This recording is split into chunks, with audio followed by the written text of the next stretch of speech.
Welcome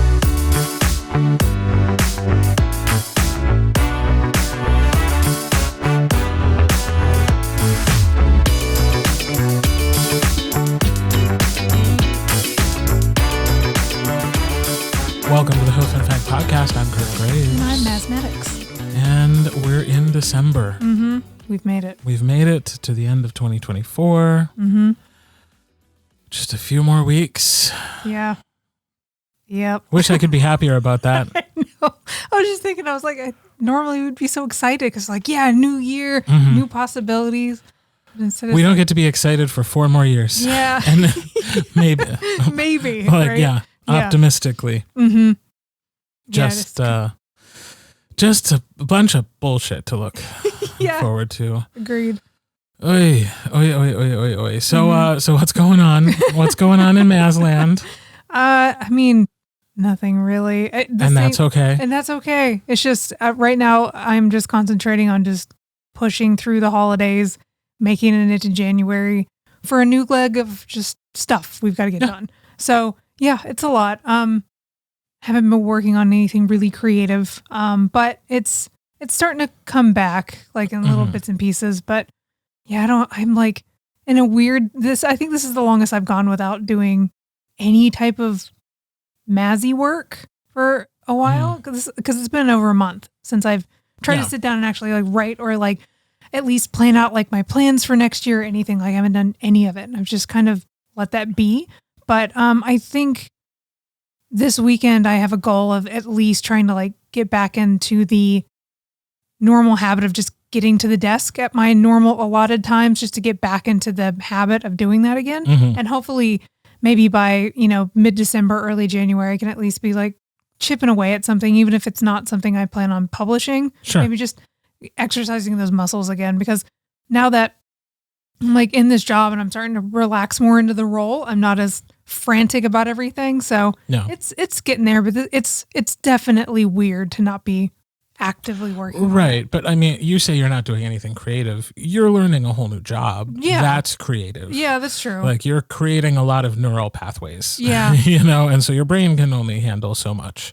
So I think that's totally fine. I like the idea of just like going to the desk and not saying like I have to accomplish something, but I do have to be there. And even if you just like read a book or scroll the internet or exactly, look at a new website server or whatever, whatever it is, it doesn't have to be a set number of words as a goal.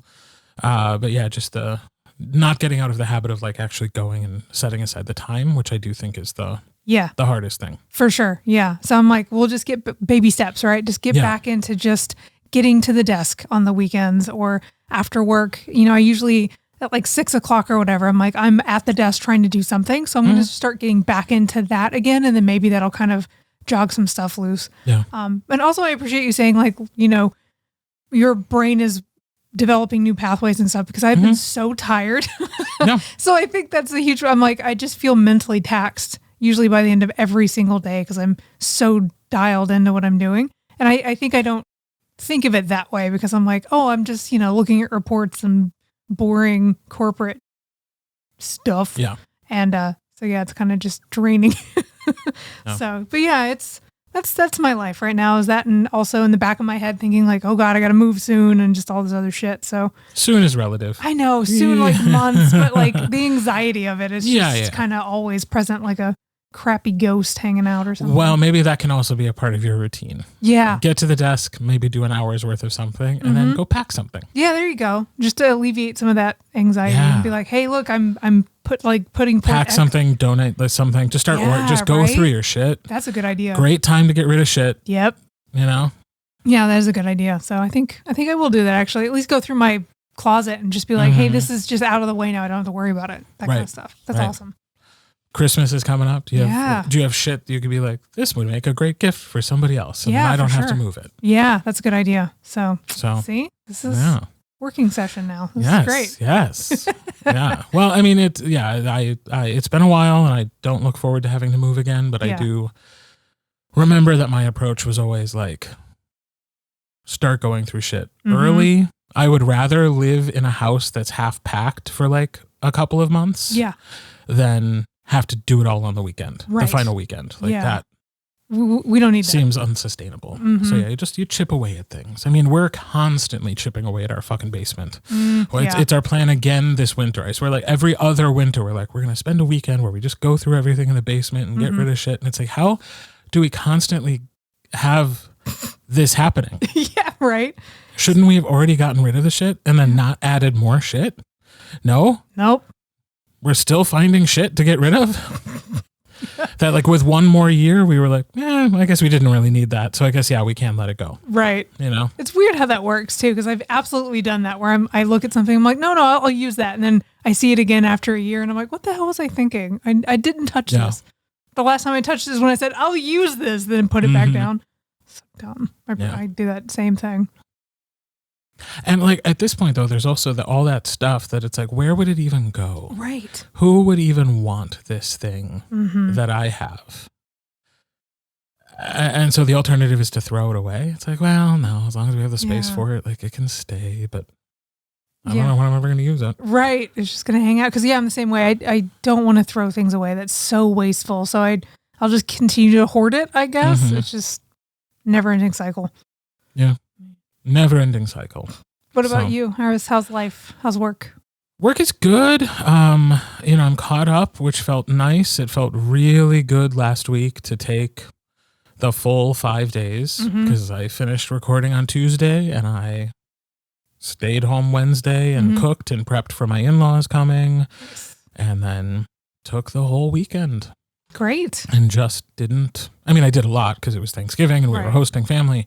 But I was just like, not going to work, not prepping a book, not doing any of that. Yeah, love that. I know what I'm reading on Monday when I get back. I got back in the booth yesterday, accomplished what I needed to get done for a Monday. Excellent. Did the same today. It's like we're just checking off these little beasts. It feels like we're reaching the end of the year. And so I feel that to me is always motivational. With each project, the closer I get to the end, the more motivation I have to get in the booth and do it because I like approaching the end. Yeah.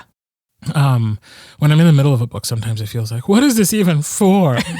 I'm only going to get to like page 72 today. And then it's like, there's so much more book. And it's like, well, yeah, but if you get to page 72 today, then tomorrow you get to page 123. Yeah, which is your goal.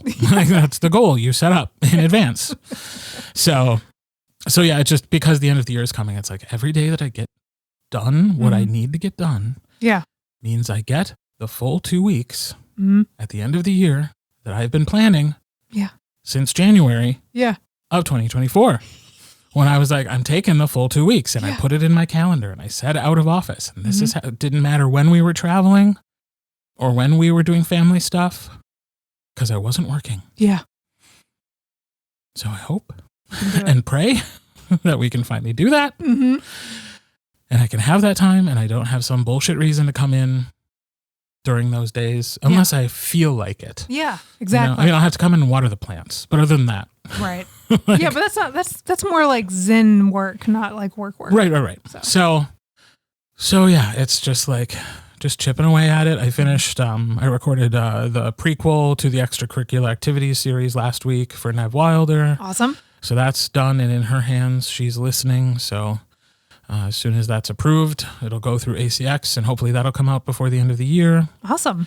And then I am right now working on the second book in the Words We Never Said series by E.M. Lindsay. Excellent. Cool. The first one came out earlier this year. So yeah, I had that long string of like fantasy stuff and now 2 contemporaries in a row. Of course. Yeah. Yeah. So a nice little like refresher. It's just like fantasy, and then like a nice contemporary spurt and then maybe back into magical stuff after that. I do have some magical stuff coming before the end of the year. Good. So, excellent. Yeah. So that's, it's just chipping away. It's just getting stuff done and telling these little gay stories for as long as they're legally allowed to be published. No, right. Jesus. And, until the American Gestapo picks me up for distributing smut. Yeah. I'll be there with you. Yeah. So, well, at least you have a pseudonym. True. Although it's not hard terrible, to track me. Terrible. Terribly hidden. Yeah, I don't cover my tracks well. Mm-mm. No. Also, we put our faces on the internet. Yeah. So Yeah. We're pretty screwed. They come to pick me up. They're like, oh, wait a second. Yeah. That's the other one right there. They just pull up the website. And you'd be like, no, I don't live in Wisconsin anymore. Yeah, no, that's a different beautiful lady. Yeah. That hangs out with Kirt. So it's just sort of business as usual as we slide into the new year. I will say, not having to come in over the holiday weekend to work on a Hoof and Fang audio project, which is inevitably what would have had to happen had we continued. True. Felt real good. Yeah. Felt like a confirmation that was the right decision because it was not trading off my own personal time for that project. So it was like, this is what it's like. Yeah, to relax a little bit. To relax and to not feel like there's an overwhelming amount of work on the horizon. It's just the normal amount that I scheduled for myself. Right. Good. And they're going to pay me for every one of these? Interesting. Interesting. Yeah. So grateful for the work, grateful to be chugging away and looking forward to the break. So good. So that's what's going on in our real lives / professional lives. We do have in our online store, Far From Neverland, which was our final Hoof and Fang audiobook, at least for now, who knows. Right. It is available in the online store for purchase. It wasn't for a while simply because I forgot. Hey man, it happens. It has to be put out in like 6 different places every time we put out a book. Yeah. It's like, oh yeah, also the one where people can buy it. So that is available if you want to grab that from our online store. We will resume Animorphs. We resumed it this week. We continue next week. We are doing book 51 of 54, comes out next Wednesday, December 11th. Yes. The early shift is happening Mondays. Sometimes usually in the morning. Those who listen this week know it came out in the afternoon, but that's, that is the podcast we do when there's time. Yes, exactly. Yep. Yeah, we don't stick very strongly to that schedule because it's just a fun little, what did you do over the weekend? Just when it works. Yeah. Just when it works. Exactly. So that's what's going on over in the Patreon. We will be taking some time off at the end of the year, FYI. I just said it was I was doing it, but Maz is also traveling. Yeah. And also it's the holiday. So there will be a couple of weeks there where Patreon content will be paused to some or perhaps total degree. We'll find out. Yeah. We'll see how many spoons we have left. Yeah. We won't do a production meeting on the podcast, but we should talk about that. We probably should. Yeah. So today we are recording on Giving Tuesday, which is one of the many wonderful days we have after Black Friday because they've all been claimed. Although, as we talked the other day, Sunday doesn't have a designation yet. Yeah, it's up for grabs. Yeah. Who's gonna claim that Sunday? I don't know. Oh, wait. The Lord. He always does that. That's every right. Sunday. We can't do consumerism on a Sunday because Jesus.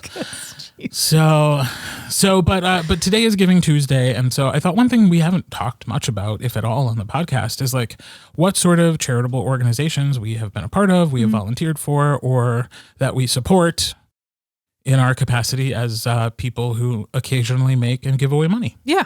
Occasionally make and give away. I like that. Yeah. Sometimes that happens. Sometimes. I thought I would start with one that I'm pretty sure I've talked about on the podcast before. I worked for several years. I worked for the Catholic Church as a youth minister. So that was a job. But before and after it was a job, I was a volunteer, working mostly with high school students because I don't like children any younger than that. That's fair. I don't like middle schoolers or elementary school kids. I don't like them once they can start talking. But infants, so cute. Yeah. The second they start making words, I'm like, and we are done until you're 16. Do they just start getting cooler again at that point for you? Well, they start having their own thoughts. Gotcha. And their own, just speaking as somebody who worked with high school students as a forensics coach for many years and in high school youth ministry, they start to get interesting again around 16 when they can start forming their own thoughts and making their own arguments and having their own opinions and feeling things very strongly. Oh God, don't they? Yeah. And they do, which is, it's interesting. Yeah. It's when you get interesting to me again. Yeah, for sure. So, yeah. So that was one thing where I did volunteer. Whatever your feelings are about the Catholic Church, I understand. But it was a volunteer situation. I did give a lot of my time. When I was a member, gave my donations. That was a big part of my life for a long time. And not only the Catholic Church itself, but I also worked for an organization called the Catholic Heart Work Camp. And I do say worked. I was an employee. I was on staff. I'm doing air quotes for those who can't see me on YouTube. I think the pause. I was paid. Yeah. But not nearly enough. Yeah. They made no bones about the fact that we're giving you a little bit of a stipend for giving up time that would otherwise be devoted to a real job. But mostly you're volunteering because we could not possibly, because you're working 24 hours a day. Oh, man. You're on call. You're going from place to place to place. If something happens at 2 a.m., you're the staff. You get up, you deal with it. Ooh, that's intense. So they could not afford to pay us for that sort of thing. And so obviously they leaned into the fact that they were a nonprofit. Yeah. And therefore we were volunteering as much as we were being paid for the work that we did. Yeah, that makes sense. It was an act of service. So yeah, my sordid history with the Catholic Church and also a great couple of summers working for Catholic Heart Work Camp top my list of volunteer opportunities. How about you? Same. I talked about this one, I think on the podcast a ton when I worked with the Institute for the Study of Mongolian Dinosaurs. I think that was the most involved in a nonprofit. Rolls right off the tongue, by the way. Yeah. I trip over it. Actually, I'm I had to write it down. TISMD. The ISMD. Yeah. Yeah. They have a really cool logo design and I love it. It's got a cool Protoceratops skull on it, but they've got the...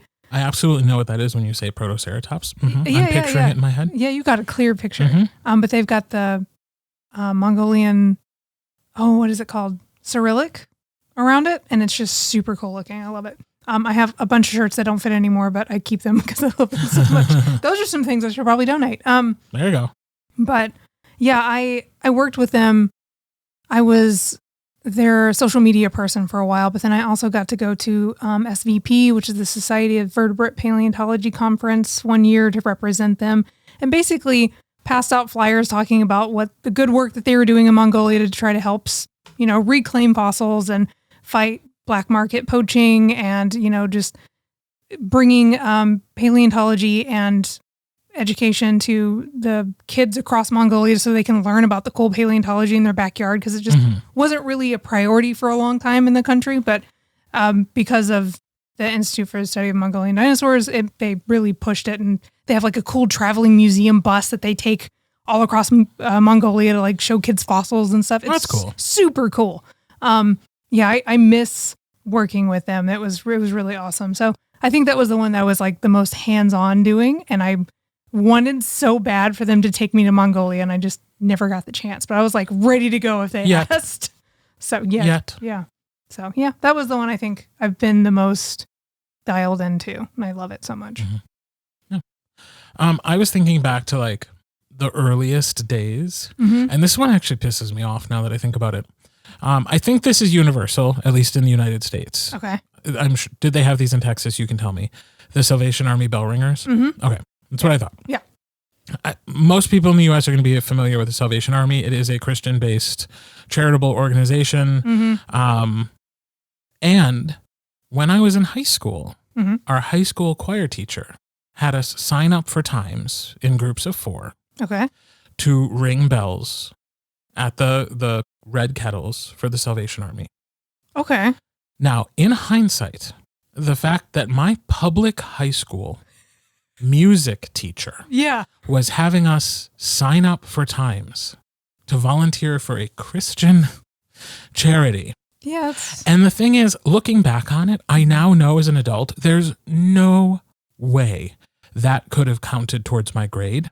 But I feel like it did. Oh yeah. Well, if a I teacher's feel like saying if we didn't do that, there was going to be consequences. And now in hindsight, I'm like, there's no way. I absolutely could have and should have said, no, I'm sorry, I have too much to do. Yeah. I am a very busy high school student. Yeah. I don't have time to do this. And also, I am not this religion, because it was a different, they had the Salvation Army in our town had its own church. Like it was a church. Wow, really? Yeah, it was.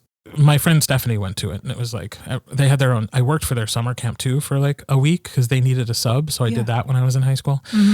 Like they were their own church, and they had their own facilities. Like they had a place where people could go, like homeless, where they could sleep at night, and they did a lot of good things. I'm not saying that the Salvation Army hasn't done good things, right? In the same way the Catholic Church has done some good things, right? But I also now, looking back as an adult, know that they also have a political lobbying arm and that like a good chunk of the money that gets donated to this Christian organization that is supposedly going to help the less fortunate is also being funneled into a political action committee that worked real hard to make sure that gay marriage couldn't happen.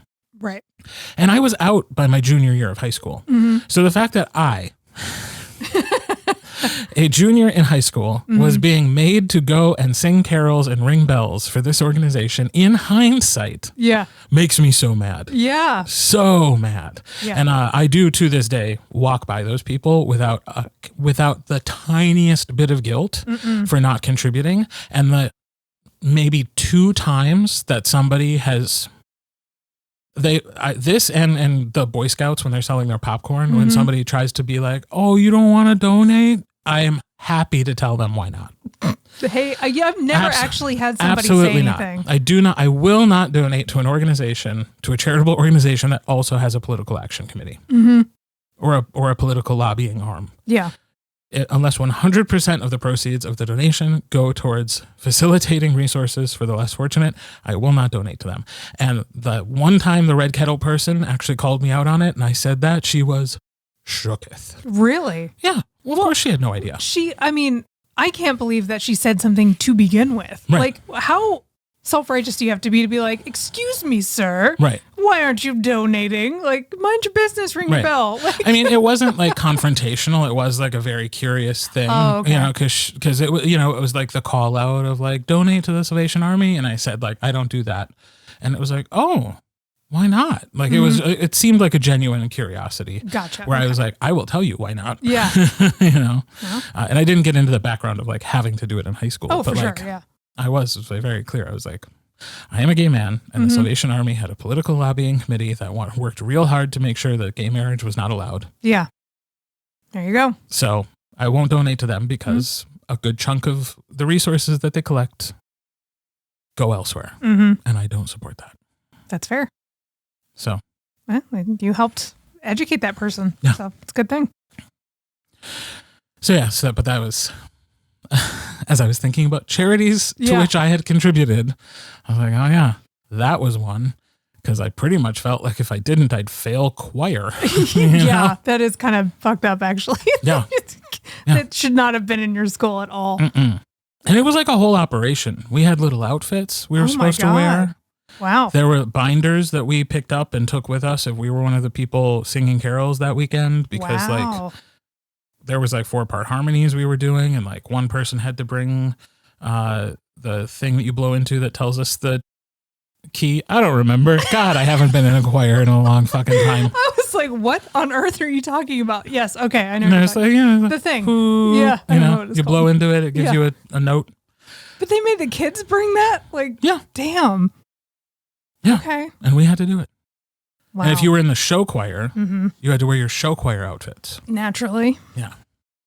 Yeah, they did have a whole racket going in there. Because we were, Sheboygan North's ambassadors of song. That's adorable. There's a song. Okay. Yeah. I am learning so much about you today. Yeah. There's a lot. There's a lot there. Yeah. Yeah. Huh. I was actually reflecting when we were putting this together, because I was like, I remember going with a family member to a Salvation Army to help with like sorting donations and stuff when I was a kid. And I'm pretty sure it was a court-ordered one, now that I'm thinking about it. I don't think they would have been there out of the kindness of their own heart. And I also don't know how I got roped into it.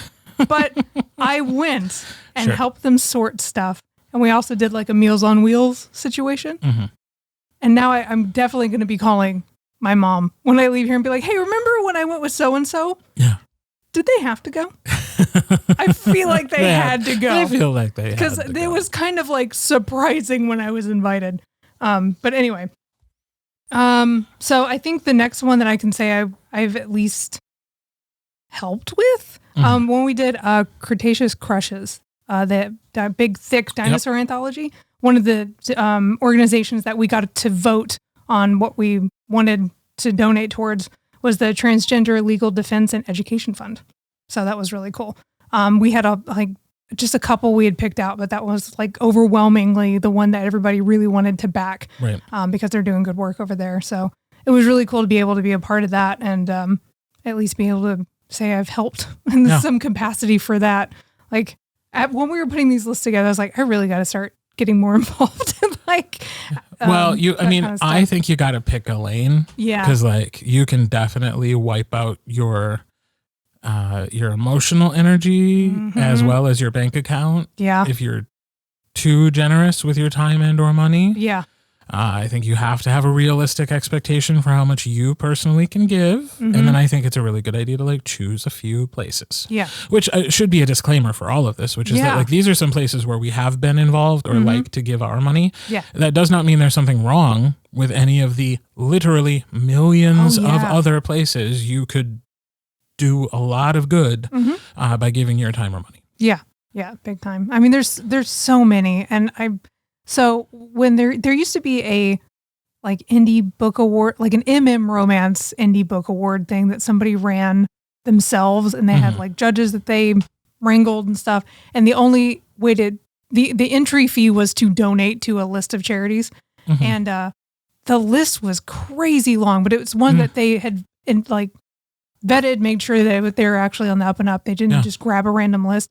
And I remember being overwhelmed because it was just so many charities. I was like, how am I supposed to pick one out of all of these? And it was, I think I ended up just like choosing at random because I was like, I literally don't know what, like, should I go with animals or people or, unhoused situations? Like, I don't know. Like there's no wrong answer. There are no wrong answers, but it can be like, I want to help everything. Yeah. Yeah. Speaking of unhoused animals, I didn't write this down on my list, but I did adopt 2 dogs. You did? Through the Happily Ever After dog shelter here in Green Bay. It is a no-kill shelter. Love it. Who rescues dogs from down in Texas, and they bring them up here for adoption. And if they never get adopted, they take care of them on their farm, which is about 20 miles outside of town. That's so cool. So dogs get to live happy, full lives. Regardless of whether they are adopted through the shelter or not. I hope if I ever somehow become crazy rich, that would be the kind of stuff I would do. I'd get like a huge Right? John thing. and I were just talking about that this weekend. I was like, if we suddenly had a ton of money, like we would want to do something with animals. Because like John is such a dog person now. Yeah. He's just full dog dad. Oh, full dog dad. Full dog. Yeah. Love it. Full. That is what he looks at on the internet. Just like dogs. Just dogs doing funny things. People recording funny voices over dogs doing funny things. Yeah. That's so very charming. So if we win the lottery, I guess one of the things we're doing, it's probably going to be like community theater and dogs. That's fantastic. I'll come work for y'all. Great. That sounds great. Right. Well, I mean, there will be an interview process. We're not just hiring our friends because we're rich. Okay, well, jeez. I respect that, and also, how dare you? So sort of along those lines. Well, I see we both have the Trevor Project on our list, so we can just put that out there. I have long admired the Trevor Project. Someday would like to volunteer for them for their crisis hotline. Has not worked into my current life as is. Who knows? Yeah, but that would be amazing. That would be tough too, because with my background in 911, I've had those calls of people just needing to talk to someone. That shit is hard, and I hope they have better training. Because that's the other thing too. I worked for the outpatient mental health clinic when I was in my 20s, and sometimes like we had to have a 24-hour hotline. Sometimes I took that home with me, the pager. So I've done that as well, and even just during business hours, taking some pretty tense calls. Calling the cops to Chapter 51 a patient, like people harming themselves in the clinic. Like I have the background, and I feel like I have the emotional fortitude. To do it. It's just you have to give a certain amount of time. And the way my life has worked, there's not been the time and the emotional fortitude at the same time. Yeah, right.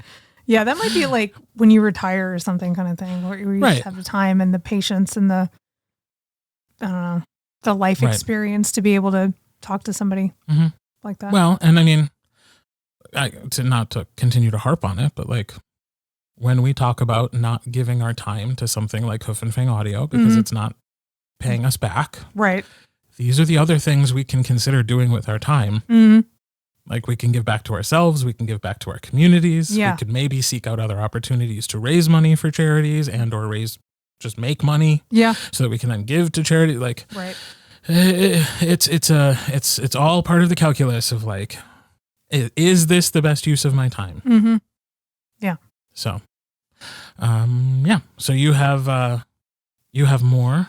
Yeah, the other charity I've been able to at least be a part of through anthologies is GLAD, which is also an organization I love. They do so much good work, and just I feel like anytime that there's some type of amazing LGBTQ thing going on, you can usually trace it back to them. They're usually they're always involved. Yeah. So yeah.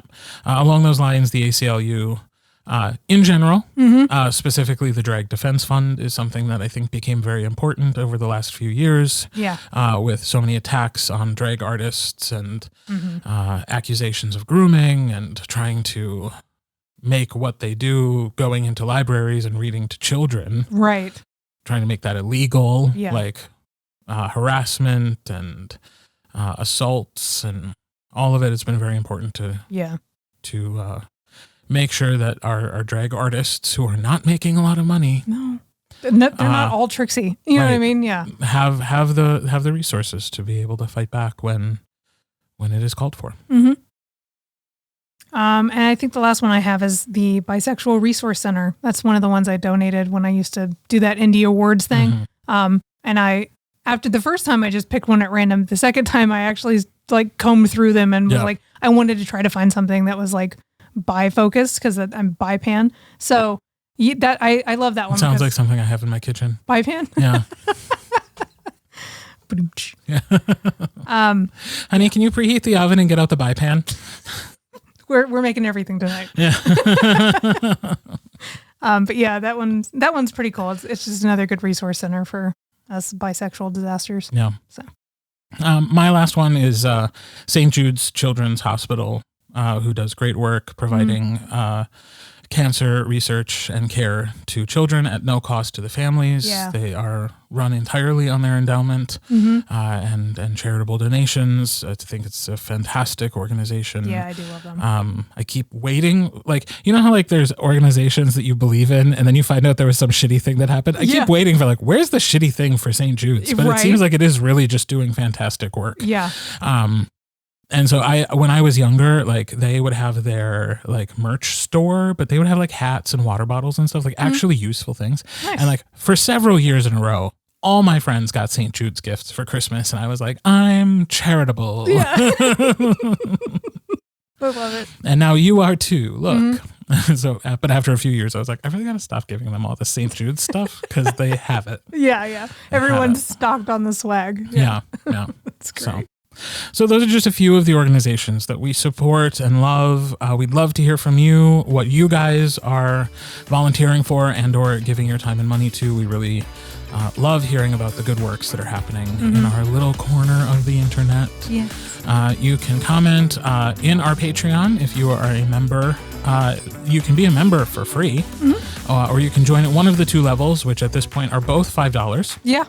And you can get the Patreon content we were talking about earlier in the show. Once more, just a heads up, we will be taking 2 weeks off for Christmas and New Year's. So our final regular episode of 2024 will be on December 20th, and then we will return on Friday, January 10th. Warning you now, so it's not a surprise. Right. Exactly. This is coming. Winter is coming. It's fine. It'll be good. And if you haven't already, follow us on social media or check us out at our website, hoofandfangpodcast.com, which also has the link to our online store and our Patreon if you want to join us there. Thank you guys so much. We will be back next week. See you then. Bye.